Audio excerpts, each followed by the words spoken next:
Recruiting ഏജൻസികൾക്ക് licence കൊടുക്കാനും കുറ്റം ചെയ്താൽ അത് റദ്ദാക്കാനും അധികാരമുള്ള കേന്ദ്ര സർക്കാർ സ്ഥാപനമായ പ്രൊട്ടക്ടർ ഓഫ് എമിഗ്രൻസ് കോടികളുടെ തട്ടിപ്പ് നടത്തിയ സ്പേസ് ഇന്റർനാഷണലിനെതിരായ പരാതി നടപടിയെടുക്കാതെ പൂഴ്ത്തി.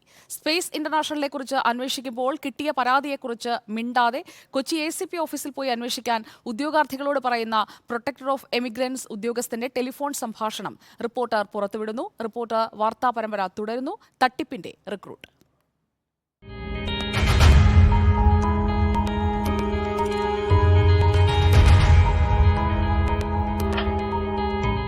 പ്രൊട്ടക്ടർ ഓഫ് എമിഗ്രൻസ് എങ്ങനെയാണ് കോടികളുടെ തട്ടിപ്പ് നടത്തിയ സ്പേസ് ഇന്റർനാഷണലിനെ സഹായിക്കുന്നത് എന്ന് നോക്കാം. പരാതി കിട്ടി മാസം 4 കഴിഞ്ഞിട്ടും ഒരനക്കവുമില്ല.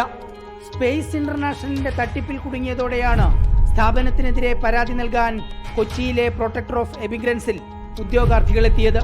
പരാതി എടുത്തില്ല. തിരുവനന്തപുരത്തെ ഓഫീസുമായി ബന്ധപ്പെടാൻ നിർദ്ദേശം നൽകി. ഇക്കഴിഞ്ഞ സെപ്റ്റംബർ 20-ന് ഇമെയിൽ വഴി പരാതിയും കൊടുത്തു. നടപടിയെടുക്കാതെ കേന്ദ്ര സർക്കാർ സ്ഥാപനമായ പ്രൊട്ടക്ടർ ഓഫ് എമിഗ്രൻസ് പരാതി പൂഴ്ത്തി. സംഭവത്തെക്കുറിച്ച് അന്വേഷിച്ച മനോജ് എന്ന തിരുവനന്തപുരത്തെ ഉദ്യോഗസ്ഥനെ ഉദ്യോഗാർത്ഥികൾ ഫോണിൽ വിളിച്ചു. പ്രതികരണം ഇതായിരുന്നുവെന്ന് തട്ടിപ്പിനിരയായവർ പറഞ്ഞു. സ്പേസ് ഇന്റർനാഷണൽ അവരെ എൻക്വയറി നടത്തിയിട്ട് തിരിച്ചു വിളിക്കാമെന്ന് പറഞ്ഞു. അത് കഴിഞ്ഞ് അവർ നമ്മളടുത്ത് വിളിച്ചത് നെഗറ്റീവ് ഒരു അപ്രോച്ചിലാണ്. കാരണം അവർ പറഞ്ഞത് സ്പേസ് ഇന്റർനാഷണലായിട്ട് നിങ്ങൾക്ക് യാതൊരു ബന്ധവുമില്ല, നിങ്ങൾ അവിടുത്തെ മാനേജറായിട്ടാണ് കോൺടാക്ട് ചെയ്തിരിക്കുന്നത്, മാനേജറായിട്ടാണ് ഡീലിങ്സ് മൊത്തം നടത്തിയത്, മാനേജറുടെ അക്കൗണ്ടിലേക്കാണ് നിങ്ങൾ പൈസ ഇട്ട് കൊടുത്തത്, പിന്നെ സ്പേസ് ഇന്റർനാഷണൽ എന്തിനു വേണ്ടിയിട്ടാണ് ഇതിന് ഉത്തരവാദിത്തം വഹിക്കേണ്ടതെന്ന് പറഞ്ഞിട്ട് നമ്മളെ ഷൗട്ട് ചെയ്യുകയാണ് ചെയ്തത്. അത് പിന്നെ നമ്മളൊരു എൻക്വയറിക്കും പിന്നെ അവർ വിളിച്ചിട്ടില്ല. ഉദ്യോഗാർത്ഥികൾ ഇക്കഴിഞ്ഞ വ്യാഴാഴ്ച തിരുവനന്തപുരം പ്രൊട്ടക്ടർ ഓഫ് എമിഗ്രൻസ് ഓഫീസിലെ മനോജ് എന്ന ഉദ്യോഗസ്ഥനെ വീണ്ടും വിളിച്ചു. പുതിയ ഉദ്യോഗാർത്ഥി എന്ന് പറഞ്ഞാണ് വിളിച്ചത്. സ്പേസ് ഇന്റർനാഷണലിൽ നിന്ന് ഒരു ഓഫർ വന്നിട്ടുണ്ട്, അപ്പൊ അതിനെ കുറിച്ച് ഒന്ന് അന്വേഷിക്കാൻ വേണ്ടിയിട്ടായിരുന്നു. ഏജൻസിനെ നല്ലതാണോ? ഈ സ്പേസ് ഇന്റർനാഷണൽ വന്നിട്ട് ഗവൺമെന്റ് രജിസ്റ്റേർഡ് ഏജൻസിയാണ്. അതെ, അതുകൊണ്ടാണ് രജിസ്റ്റേർഡ് ഏജൻസിയാണ്. സ്പേസ് ഇന്റർനാഷണലിനെതിരായ കോടികളുടെ തട്ടിപ്പിനെ കുറിച്ചോ കിട്ടിയ പരാതിയെക്കുറിച്ചോ ഒന്നും പറയാതിരുന്നപ്പോൾ അങ്ങോട്ട് ചോദിച്ചു. മറുപടി ഇങ്ങനെ: ലൈസൻസ്ഡ് ഒരു ഏജൻസി ആണല്ലോ, അപ്പൊ അതിനെതിരെ ഇങ്ങനെ കംപ്ലൈന്റ് പോയിട്ടുണ്ടെന്ന് എടുത്തിട്ടിരിക്കുകയാണ്. ഓക്കെ, എറണാകുളം ACP ഓഫീസിൽ നിന്ന് അതിന്റെ കേസോ അങ്ങനെ ചെയ്തുകൊണ്ടിരിക്കുകയാണ്. Okay okay. അപ്പൊ നമ്മളിപ്പോ വേറൊരു ആപ്ലിക്കേഷൻ വെക്കുന്നുണ്ട്. എന്തോ ഒരു സ്റ്റാഫിന്റെ പേരിലെങ്ങാണ്ടാണെന്നുണ്ടോ, ഒരു പേര് ഞാൻ ഓർക്കുന്നില്ല, പുള്ളിയുടെ പേരിലെങ്ങാണ്ടാണ് കേസ് കിടക്കുന്നത്. Okay okay. സ്പേസുകാർക്ക് പ്രശ്നങ്ങളൊന്നും ഇല്ല അല്ലേ? സ്പേസിന്റെ ഓഫീസ് യൂസ് ചെയ്യുന്ന പരാതി അത് എനിക്ക് എറണാകുളം ACP ഓഫീസിൽ അതിന്റെ ഡീറ്റെയിൽസ് ഉണ്ട്, അവിടെ അന്വേഷിച്ചാൽ അറിയാൻ പറ്റും.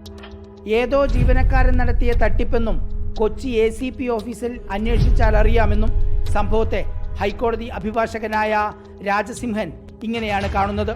ഈ പരാതിയെ ഒതുക്കി തീർക്കുകയായിരുന്നു അവർ ചെയ്തിരുന്നതെന്ന് വ്യക്തമാണ്, വളരെ വ്യക്തമാണ്. പ്രൊട്ടക്ഷൻ ഓഫ് എമിഗ്രേഷനെ ആദ്യം അയാൾക്കെതിരെ കേസെടുക്കണം.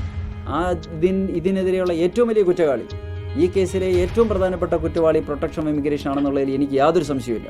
ഒരു ജീവനക്കാരൻ ചെയ്തതാണെന്നും സ്ഥാപനത്തിന് പങ്കില്ലെന്നും MD പറഞ്ഞു എന്നായിരുന്നു പ്രൊട്ടക്ടർ ഓഫ് എമിഗ്രൻസ് ജീവനക്കാരൻ മനോജിന്റെ പ്രതികരണം. ഇത്ര ഗുരുതരമായ തെറ്റ് ചെയ്തിട്ടും സ്പേസ് ഇന്റർനാഷണലിനെതിരെ പ്രൊട്ടക്ടർ ഓഫ് എമിഗ്രൻസ് നടപടിയെടുക്കാത്തത് എന്തുകൊണ്ടാണ്?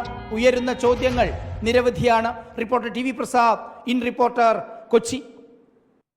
TV പ്രസാദ് നമുക്കൊപ്പം ചേരുന്നു. TV പ്രസാദ്, സ്പേസ് ഇന്റർനാഷണലിനെ പ്രൊട്ടക്ട് ചെയ്യുന്നത് ആരാണ് എന്നതിൽ വ്യക്തത വരുന്നുണ്ടോ നമ്മുടെ അന്വേഷണ വഴിയിൽ?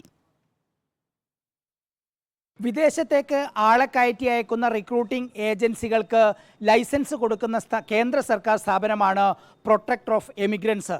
സാധാരണഗതിയിൽ പ്രൊട്ടക്ടർ ഓഫ് എമിഗ്രൻസിൽ ഒരു പരാതി കിട്ടിയാൽ ഉടൻ നടപടിയെടുക്കേണ്ടതുമാണ്. അതിന് പോലീസിൻ്റെ റിപ്പോർട്ട് പോലും ആവശ്യമില്ല. സ്വന്തം നിലയ്ക്ക് അന്വേഷിച്ച് ഗുരുതരമായ കുറ്റമാണെന്ന് കണ്ടു കഴിഞ്ഞാൽ ലൈസൻസ് സസ്പെൻഡ് ചെയ്യാനും തുടർന്ന് റദ്ദ് ചെയ്യാനും തന്നെ അധികാരമുള്ള കേന്ദ്ര സർക്കാർ സ്ഥാപനമാണ് പ്രൊട്ടക്ടർ ഓഫ് എമിഗ്രൻസ്. പക്ഷേ സ്പേസ് ഇന്റർനാഷണലിൻ്റെ കാര്യത്തിൽ പ്രൊട്ടക്ടർ ഓഫ് എമിഗ്രൻസ് എന്ന POE ഒരു തരത്തിലും ഇടപെട്ടില്ല എന്നതിൻ്റെ തെളിവുകളാണ് ഇന്നിപ്പോൾ റിപ്പോർട്ടർ പുറത്തു കൊണ്ടുവരുന്നത്. നമുക്കറിയാവുന്നതുപോലെ 30-ലേറെ കുട്ടികളുടെ 14 ലക്ഷം രൂപ വീതം നഷ്ടപ്പെടുകയും 20-ലേറെ കുട്ടികൾക്ക് യാത്രാ വിലക്ക് ഉണ്ടാവുകയും ചെയ്ത സംഭവത്തെ തുടർന്ന് ആദ്യം അവരെത്തുന്നത് കൊച്ചി കടവന്ത്രയിലെ ഓഫീസിലാണ്.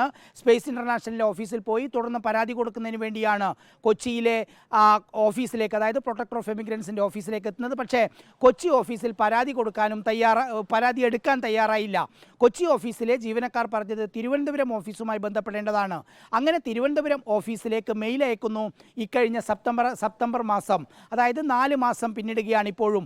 ആ മെയിലിൻ്റെ കോപ്പിയാണ് കൊച്ചിയിലെ പ്രൊട്ടക്ടർ ഓഫ് എമിഗ്രൻസിൻ്റെ ഓഫീസിലേക്ക് വരികയും ചെയ്തത്.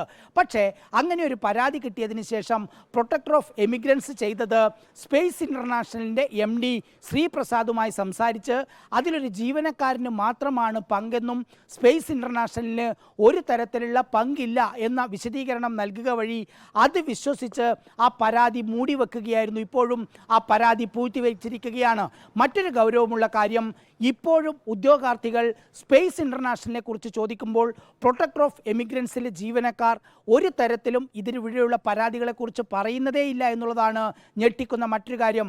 അങ്ങോട്ട് അന്വേഷിച്ചപ്പോൾ പറയുന്നത് എറണാകുളം ACP ഓഫീസിലെത്തി ചോദിച്ചാൽ പരാതിയെക്കുറിച്ച് അറിയാമെന്നാണ്. അതായത് നടപടിയെടുക്കേണ്ട ഡിപ്പാർട്ട്മെൻറ്റാണ് ഇത്തരത്തിൽ ഗുരുതരമായ വീഴ്ച ഇക്കാര്യത്തിൽ വരുത്തിയിരിക്കുന്നത്. ശരി, TV പ്രസാദാണ് വിവരങ്ങൾ നൽകിയത്.